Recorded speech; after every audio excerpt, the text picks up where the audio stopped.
My answer is probably going to surprise you a little bit. As a matter of fact, I ignored this experience for many, many years. I chalked it all up to, I just, I ate something funny or it was all hallucinations. That's not true. I didn't know anything about NDEs back then or anything like that. So I just thought, nah, that's not real. It can't be real. And I ignored it and I continued living like I was. However, and this is where I think the sense of this entire thing was, um, is somewhere in my head, somewhere in my feelings. I never quite got that deep again. Basically, sort of, uh, I was on a bit of a different level, I guess, in my thoughts. I had, of course, continued to be just the same guy that I was, basically, but I was more putting on a mask than anything. I was just sort of living the life that I had before, the same, but it wasn't the same. It had changed me definitely, but it was more of a subliminal level. The love that I had there, I carried with me. I didn't know it at the time. This has come to me in the last, I'd say, 5 or 6 years, um, since I've decided to share this experience. Shortly before that, I went through a lot of uh, analysis and self recollection, and that's what I'm starting to come to. That this had lifted me up a little bit and has been a part of my life ever since then. And now I'm trying to more focus on that than anything else. Uh, yeah, that's the long answer, I guess. Yeah. No, it's really beautiful. And you also mentioned, saying to yourself that this was just hallucinations. And what I hear very often is some people will discredit NDEs and say it doesn't exist, you're just making it up, or it's a dream. But what I hear from people that have had NDEs is that a lot of times the experience feels more real than reality. So Hmm? it's something that doesn't fade away, it's just very difficult to express in words, but it feels realer than reality ever would. So, because you mentioned having had hallucinations from the pills that you took at the beginning, um, and then you had this NDE, could you talk a bit about what the difference in perception and in reality is of this experience? Definitely, and thanks for bringing that up. That's a point that often gets blurred. That's true. Um, yeah, and I can also tell you from experience, some years after this experience, I had also, like I said, I liked to party. So I had also experimented a bit with hallucinogenic drugs.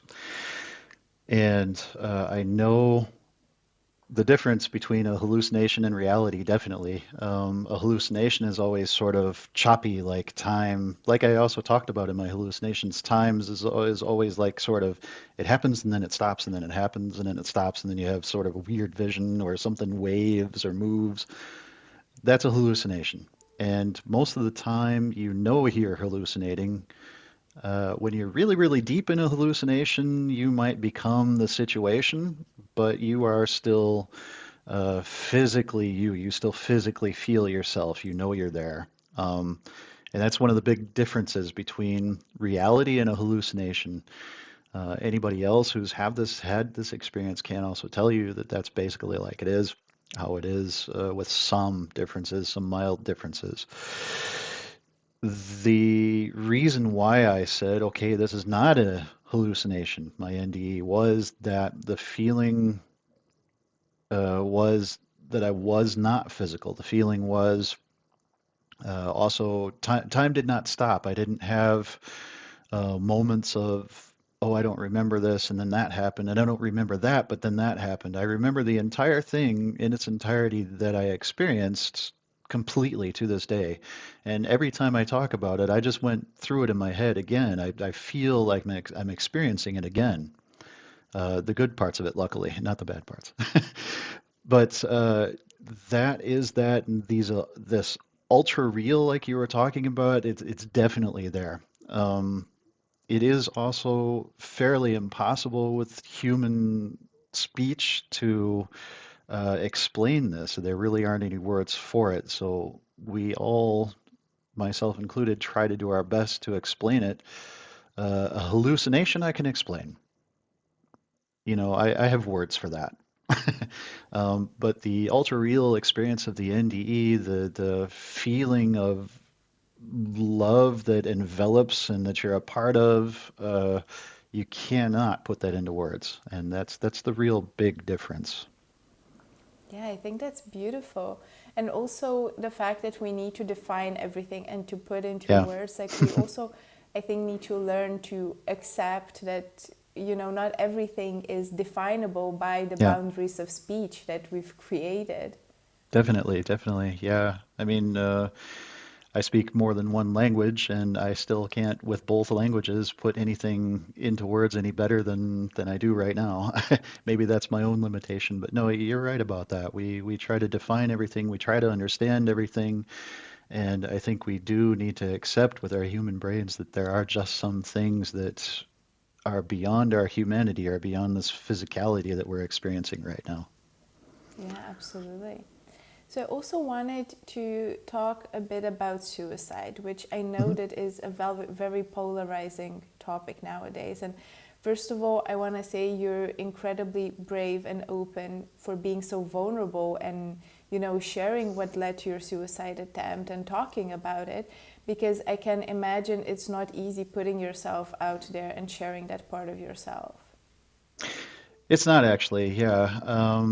That is a very difficult position to talk about, especially openly on channels like YouTube, where I know people are going to see it that, uh, yeah, might say, oh, well, you just didn't finish the job, or, we'll say hurtful things. And, I've learned to deal with that, but it is not easy to talk about. It's also not easy to experience. And I know that there might be some people who watch this video or watch this podcast and might be experiencing difficult thoughts that go in that direction. And to you, I'd like to say, think about it differently. Try to see something different than what you're seeing that's bringing you there.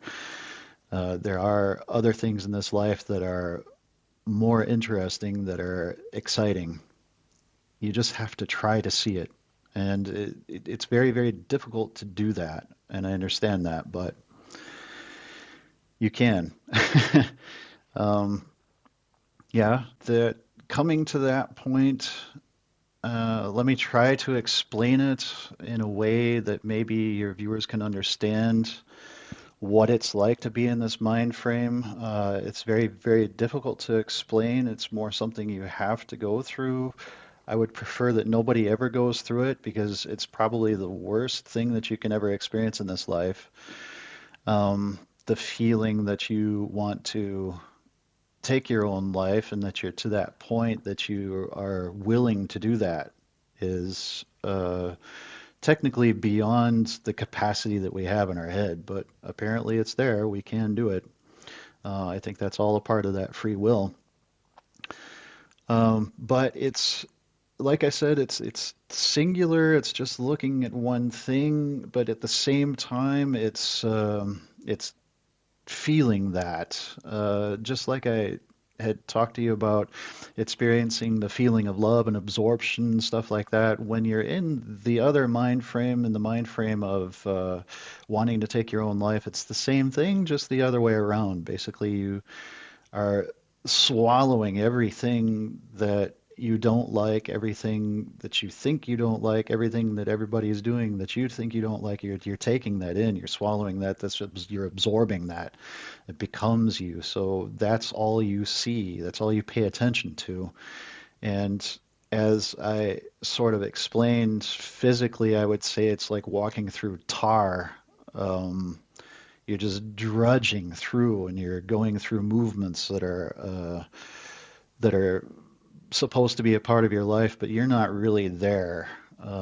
You're also absent. I found when I think about it now, you're also absent from your own life. You're absent from your own feelings. You move yourself away, so you're basically already outside somewhere and the body is continuing through the motions. That's kind of what that's like. Very depressing and yeah, very difficult to go through.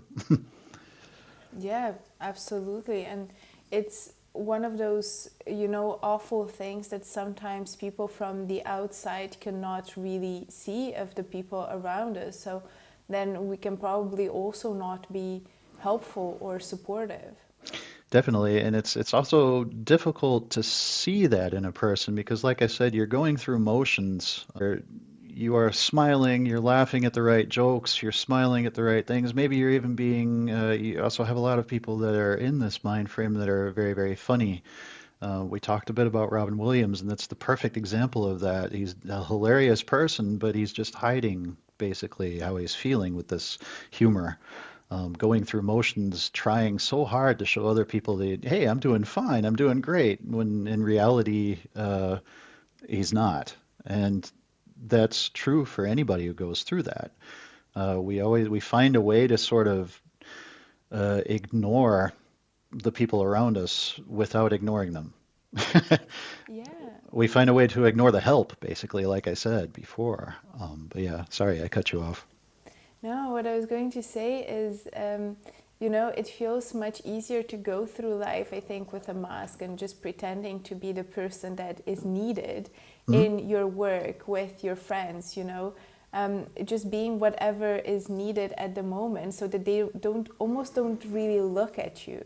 Yeah, If you're that pretend person that's just a funny friend, then they won't see what's really going on behind you. yeah. And that vulnerability of just sharing your thoughts, your feelings, your truth, like that's just so scary, I think, to most of us. And especially, I believe that the darker our soul gets, the more terrible we feel it would be to open up and let somebody in on that, right? Yeah, I mean, taking the point that you just made with darkening our souls, basically, I'll run with that a little bit. Um, when we're deciding to go into this kind of a mind frame, basically, we decide it. We choose to do that. But yeah, you're right. It's easier to put on a mask. But in doing that, we pull ourselves away from everybody and everything. And I think that our spirit pulls itself away also from all of that, essentially. And we allow ourselves to go into a singularity, basically. I say a lot. I say that a lot because I really do think, after many years of reflection, that there is actually no truth to singularity. There's no. We are all one thing. We are all a part of one thing. But when you're in that mind frame, it's very easy to start building walls and pull yourself out of that and just see what it is that you want to see. And I think that's exactly what we do. And if you can compare that to darkening of a soul, I don't know, maybe, yeah, I guess that's the best way we can say that. But definitely pulling ourselves away from everything is definitely how that is. And I'm also thinking, it's been almost 20 years or more than 20 years since that experience, right? So you've managed to change your life into a life that you're happy to have and Mhm. proud to live. But of course, there's always challenges, right? There's Always. always bad things happening. It's nothing is ever perfect.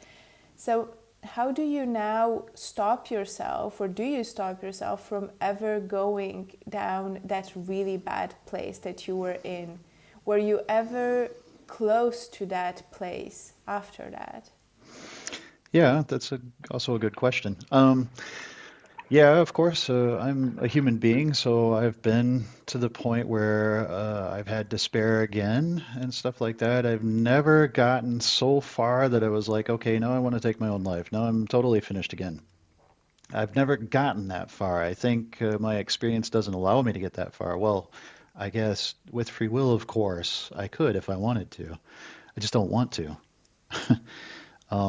But yeah, I mean, I've had really, really hard times. I was, like I said, I was still in that tough neighborhood ghetto basically for a couple of years after that. And at some point, I moved around to the United States a bit. And at some point, I moved from the United States to Germany. And in doing all of this and all these moves and all these different experiences and all these new languages and new measuring systems and everything, a lot of hard times and a lot of difficulties. And yeah, I mean, I've also had experiences where I thought, okay, now I just want to give up. I'm done with all of this. I don't want any of it. I'm just going to go. But never to the point like I'm going to go and leave this life. More like I'm going to go and run away. I still didn't do that either. I've stuck with my life since then. But yeah, that's something that the experience brought to me. However, I don't think that people need to go through it. I talk about my experience a lot, and I don't want people to understand this wrong. You don't have to go through an NDE. You don't have to go through an extreme experience in order to heal yourself or to change your mind. I say heal yourself carefully. To change your mindset and all that, you can do other things to do that. You just have to find something that'll help you do that. You have to want help at some point, even if it's just the tiniest little thing. Even if you just see, I don't know, a raindrop on a blade of grass and think that's pretty, that's help for you. Pay attention to that. So, in our audience, we have quite a few people that have had to deal with the suicide of somebody close to them in their family or their circle of friends. And what continues to baffle me is that there's always people that think they are helpful to those suicide survivors, as they're called, that still, perpetuate that religious dogma of, their soul isn't okay, they're in danger. And that's just beyond not true, but it's also something extremely hurtful that you could be saying to a person that is already suffering and Definitely. grieving. So, from your insights, because I know that you've thought about suicide a lot over the past years, what would you say to somebody who is navigating this world after the loss of somebody that they loved very much? Uh, you couldn't have done anything to change it, is the first thing I would say. And don't be too hard on yourself. Just don't. There's nothing you could have done to change it. There's nothing you would have done that would have made it any better. There's nothing you could have said. There's no amount of hugs or kisses or anything you could have given that would have changed anything. A person in this state just does not see what you're trying to do. Um, I did not see the help that I could have had. I didn't want to see it. I chose to do what I wanted to do, and I chose to take my own life. And that's pretty much the end of that. There is really nothing a person on the outside can do to pull another person's will to theirs, regardless of what the situation is. If I want to take my own life, I'm going to do that. And that's what I can say to the survivors. Please don't be too hard on yourself and don't hate the person for doing it. Don't blame them for their own imperfection. We are imperfect beings. We are not perfect, and nobody should blame anybody for being imperfect.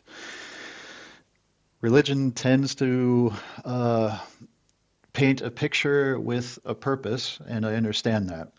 Religion tends to paint a picture of suicide as you're going to go to hell, or you're going to go to some sort of torment forever, or you're going to be in turmoil if you kill yourself. Well, there's a good reason for that. Obviously, this experience is here for us to live and not for us to take out of our own hands. If you see the natural movement of things, we should be moving towards the end naturally and not choosing to take our own lives all of a sudden. Yeah, we make decisions every day that lead towards a faster end. Yes, like I like to eat things that are unhealthy, and I like to drink things that are unhealthy. Yeah, but that's not choosing to take my own life. That's just being unhealthy. Anyways, a little bit off the point. um, you can't. Right, religion and all that. So the point is to religion to trying to scare us into staying alive, into not making this choice. That's what it's there for, and that's what it was. I don't want to get too much into that because it sounds like I'm barking on religion basically, and I actually do find that religion is good for some people. I personally don't care for it myself, but yeah, that is something also to suicide survivors that I would have to say is if you know somebody who's done that, if you're in the family, mother, father, brother, sister, whatever, don't fear that they're in a place that's horrible and terrible. There is probably going to be a time of self-reflection. I've heard this from other NDEs, the whole life experience thing. Yeah, I can definitely say that that's probably there. I didn't have it, but I can say that makes a lot of sense. And in that, there's always these feelings that you have from the other people that you basically reflected on in your life. Yeah, there's going to be some self-reflection to somebody who took their own lives in that place, in this place of love. Yes, it's probably going to be uncomfortable for a while, but it is definitely not eternal fire and brimstone, and it's not darkness and desolation and people trying to tear you apart and all the crazy stories that I've heard. It's not there, so don't worry about that. That's such a good message. And I think, you started off by saying, don't blame yourself, there's nothing you could have done for a different outcome. I think those are the words that so many people would need to hear, Mm. but somehow not many people around them can verbalize this. Yeah, it's hard to verbalize that or to say that unless you've been in the experience already. It's it's very difficult to talk to other people who don't know what it's like to be in that mind frame of wanting to take your own life. And one of the questions that I like to end on is there anything that I haven't thought of asking you that you feel compelled to share with people? Mm, yeah, one of the things that I try to iterate a lot in these podcasts is everything is there. There's this oneness, but also we are ourselves. And as being a part of this oneness, you are always and constantly in love, whether you know it or not, whether you want to see it, whether you want to accept it or whatever. You don't have to. If you don't want to, it doesn't matter. It's always there anyways. There is nothing else that really matters besides that. Everything else is just icing on the cake, but try to be good to each other because that's one of the reasons that we're here. We're practicing being good to each other in an environment that isn't very nice sometimes. That's one of the reasons that we're here. Absolutely, so beautiful. Jeff, are you open to people reaching out to you, and how can they contact you? Yeah, definitely. My email is probably the easiest way to contact me. I will also probably troll the comments of this video, so if you want to comment, I will try to answer. I tend to do that, but my email is rudesjeff@yahoo.com, so my last name and then my first name at yahoo.com. Perfect. We'll add it in the description below so people Perfect. can find it easily. Thank you so much, Jeff, for being here today, for sharing your story, and for sharing these wonderful insights with all of us. I think it's been tremendously valuable, and we've all taken so much from it. I do hope so, and thank you for the opportunity to let me share my experience and talk a little bit about the difficult things.